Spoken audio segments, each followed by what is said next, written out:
Cette fois-ci, je vais vous présenter Strasbourg, un jeu de Stefan Feld. Dans Strasbourg, nous avons un grand plateau de jeu avec 5 emplacements, donc, où nous mettrons nos tuiles, donc, comme ceci, qui correspondront au tour de jeu. Nous avons ici le conseil avec le siège des nobles, le siège du clergé, le siège des vignobles, des forgerons, des cordonniers, des bouchers, des marchands, des boulangers.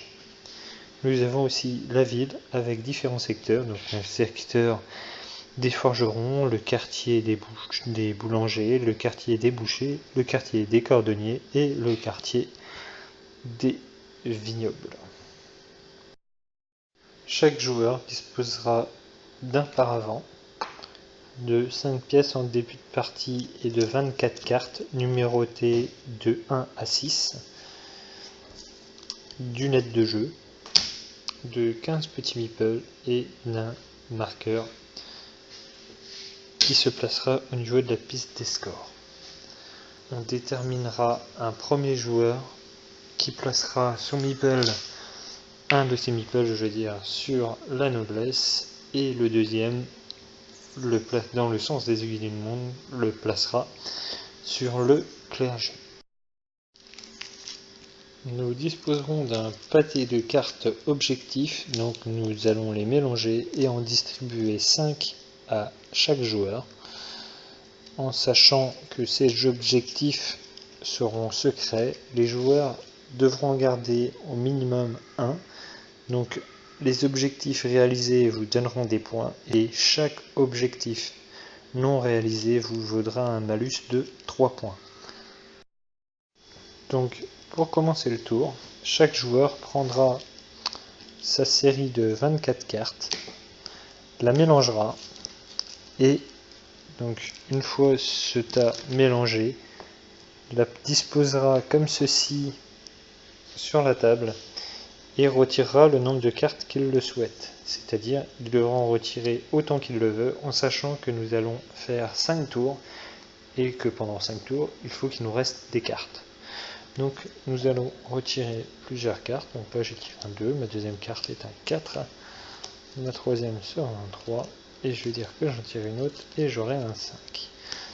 Ensuite, une fois que tous les joueurs auront fait ceci, nous allons séparer nos tas de cartes.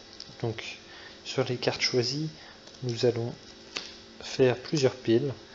Donc nous pouvons très bien faire une seule pile, 2 piles ou des piles de une carte à chaque fois. Et donc ensuite nous allons procéder au tour. Donc en début de tour, la phase A, c'est toujours la même chose. Ce sera l'élection donc du premier joueur et celui qui siégera sur le siège de la noblesse et le deuxième du clergé. Donc nous allons tous choisir de participer ou pas. Ceux qui n'y participent pas n'obtiendront aucun bonus. Ceux qui y participent, donc le premier joueur dévoilera sa première carte. Donc imaginons que le joueur bleu dévoile 5. Celui qui gagnera l'enchère sera celui qui aura la meilleure offre. Le deuxième siégera au niveau du clergé, et donc nous aurons certains avantages pour plus tard. En ce qui concerne la phase B, nous allons donc à ce tour-ci élire le siège au niveau des bouchers. Donc ça se procédera exactement de la même manière. Donc les cartes, une fois jouées, seront défaussées. Nous choisirons parmi les tas restants si nous jouons ou pas. Et c'est exactement pareil, donc celui qui aura gagné la dernière enchère va commencer, et on continuera dans le sens des aiguilles d'une montre. Donc chaque joueur dévoilera sa carte, le gagnant remportera le bonus, donc le premier qui gagne pourra mettre un meeple de sa couleur sur le siège correspondant à la guilde qui est aux enchères. Il prendra une tuile correspondante à la guilde dans la réserve Donc il prendra une tuile bouchée, puisque nous sommes sur une phase de bouchée. Hop. Donc il prendra une tuile comme celle-ci, et pourra placer en plus un meeple dans le quartier des bouchées, en payant le coût de l'emplacement en pièces. C'est-à-dire que s'il veut placer un meeple sur ces endroits-là, il devra payer 2 pièces. Donc imaginons qu'il veuille le faire, il paye 2 pièces à la banque, et il pourra prendre un de ces meeples et le placer là. Le deuxième joueur, ayant la plus grande offre, pourra lui aussi prendre une tuile bouchée. Lui aussi pourra placer un de ses meeples dans le quartier en payant le coût demandé. Le troisième joueur, lui, aura le choix soit de prendre une tuile dans la réserve, soit de placer un meeple dans le quartier. Le quatrième joueur n'aura rien du tout, et le cinquième non plus. En sachant que si un joueur fait une offre de plus de 2 cartes, il aura le droit, et qu'il ne gagne rien, qu'il ne fasse aucune action, il aura le droit de conserver une de ses cartes, et les autres seront défaussées. Donc voilà la mécanique du jeu. Nous aurons la même chose donc tous les 2 tours avec des guildes différentes, et entre chaque guilde nous aurons une phase marché. Donc ça se jouera de la même manière aux enchères. Donc chaque joueur dévoilera, en commençant par le premier joueur, dévoilera donc son offre. Celui qui aura le plus d'offres pourra vendre les tuiles précédemment gagnées à la banque et obtiendra le nombre de pièces qu'indique la tuile. On peut vendre autant de marchandises que l'on veut. Seulement, il n'y a qu'un seul joueur qui pourra vendre, celui qui aura fait la meilleure offre. Les autres ne vendront rien. Donc le jeu se déroulera ainsi jusqu'à l'étape G. À l'étape G, la phase marchand est un petit peu différente, c'est que celui qui gagnera cette enchère-là placera un meeple sur la guilde marchand, en plus de vendre ses tuiles. Ensuite, nous avons l'étape H, c'est celui qui va résider au clergé, qui aura un meeple au clergé, qui pourra poser une chapelle. Donc la chapelle, c'est ceci. Et donc, il va les poser sur un emplacement vide, donc là où il y a les points ronds entre les différents quartiers. Et donc, chaque chapelle va vous donner un point de supplémentaire en fin de partie pour les meeples adjacents. Ensuite, nous avons une construction, donc nous aurons des tuiles construction qui seront disposées aléatoirement sur les tuiles. Et donc, c'est celui qui aura son meeple sur le titre de noblesse qui déterminera l'emplacement de cette construction. Et donc, il choisira le lieu qu'il préfère pour faire cette construction.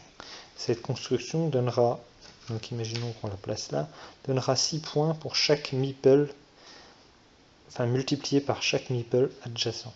C'est-à-dire que si j'étais comme ça, je gagnerais 6 points x 1, mais si j'étais comme ça, le joueur bleu gagnerait 6 points x 2, donc 12 points pour cette construction, plus 1 point par meeple, plus 1 point supplémentaire par meeple adjacent à la fontaine. C'est-à-dire que nous aurons 2 points pour les meeples, 12 points pour la construction et 2 points de plus pour les autres meeples. Cela fait 16 points en tout avec ces 2 meeples là et une situation comme celle-ci. Il faut savoir une chose sur les bâtiments, les points se comptent comme ceci. Imaginons qu'en fin de partie nous sommes comme cela. Ici le joueur orange aurait 6 points pour ce bâtiment car il a un meeple adjacent, plus 1 point pour son meeple, c'est-à-dire 7 points. Le joueur bleu aurait donc 2 points pour ses meeples, plus 6 points pour celui-là. Le pion en diagonale ne compte pas. Donc il faut vraiment être un adjacent direct, donc en horizontal ou en vertical, mais vous ne pouvez pas jouer sur les diagonales pour gagner les points des bâtiments. Donc le jeu se déroulera ainsi pendant 5 tours. À la fin de chaque tour, nous allons déterminer qui est majoritaire sur le conseil. Donc imaginons que nous terminions comme ceci. Le joueur bleu est majoritaire, donc il obtiendrait 3 points de victoire plus une faveur parce qu'il est majoritaire. Le joueur orange aurait lui 2 points de victoire. Si les joueurs sont à égalité, les deux joueurs obtiennent 3 points de victoire et une faveur. La faveur sert à quoi? La faveur sert simplement à, en gros, attendre que les autres aient joué. C'est-à-dire que pour une phase d'enchère, si vous êtes premier joueur, vous êtes obligé de jouer le premier. À part si vous avez une faveur, vous défaussez une faveur, et donc vous attendez que tous les autres aient joué, et ce sera à la fin de l'enchère que vous choisirez si vous voulez miser ou pas. Les tuiles faveurs donnent aussi un point de victoire en fin de partie quand elles n'ont pas été utilisées. Le jeu se déroulera ainsi pendant 5 tours, et donc nous retirerons donc toutes les constructions placées à ce niveau-là. Quand toutes les constructions auront été faites, nous compterons les points de victoire par rapport au quartier, aux constructions placées et les chapelles de placer, sans compter les points qui auront été gagnés par rapport aux phases du conseil.